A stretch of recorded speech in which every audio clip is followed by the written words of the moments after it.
Tigiria block अंतर्गत नुआपाटणार बाबा रामेश्वर को शिव विवाह धूमधाम रे पालन करा जायतला। एथिरे बाबा श्री श्री रामेश्वर महादेवंकर नीतिरीति अनुसार माता पार्वती देवी यथाविधि अनुसार विवाह संपूर्ण होइतला एवं विभिन्न शोभायात्रा आरंभ होई समग्र नुआपाटना परिक्रमा करथिले और विभिन्न प्रकार शोभायात्रा अनुष्ठित होइतला। प्रथमे बाबा रामेश्वर को बरपिता निज घर बाजा बाण रोषणी नहीं बाबा रामेश्वर को विमान रे रोषणी करी कन्या पिता घर को जाई सेठारे नीति रीति अनुसार बाबा रामेश्वर को विवाह संपन्न अनुष्ठित होइतला। एही यात्रा समग्र ओडिसा रे प्रसिद्ध नुआपाटणार शीतल षष्ठी यात्रा भावे परिचित। कोरोना कटकणा पई एही यात्रा गत 2 वर्ष धरि बंद रहितबा चलित वर्ष एही यात्रा जाकजमकरे अनुष्ठित होइतला एवं समस्त ग्रामवासी माने शोभायात्रा रे बाहरी ग्राम परिक्रमा करथिले। शेषरे मंदिर रे विवाह कार्य संपादन होइतला। आपण परिचय दे दन।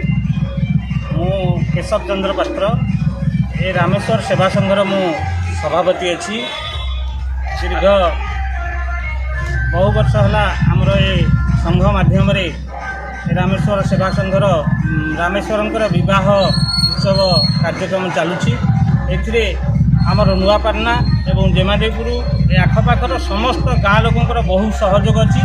आबाल वृद्ध वनिता समस्ते एथिरे बरजात्री हिसाब रे जानती एवं बरद्वारे प्रशासन हो सारा पर आसी मंदिर प्रांगण में आमर विवाह कार्यक्रम एक वर्ष आयोजन करा किंतु आगु कन्या द्वारा विवाह होता एवं आम संघ निष्पत्ति नहीं जे मंदिर ठारे ही जी कन्या पिता हम मंदिर ठारे ही विवाह कार्य संपन्न कर खर्च बात से बाहागर कर तेणु ये नुआपाटनार समस्त स्नेह श्रद्धार ये अनुष्ठान चली आगामी दिन बहु वर्ष चलवाई आम आशा रखीचु।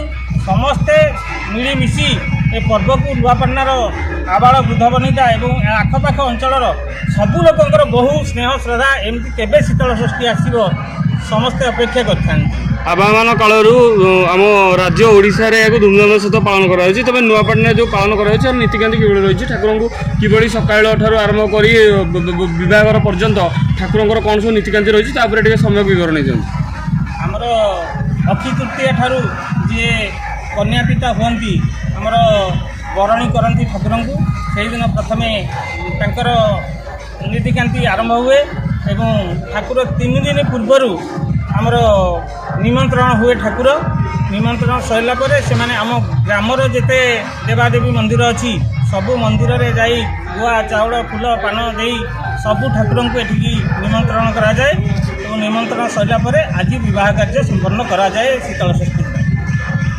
कटक जिला तिगिरियारू शांतनु कुमार खत्रांक रिपोर्ट प्रयाग मीडिया।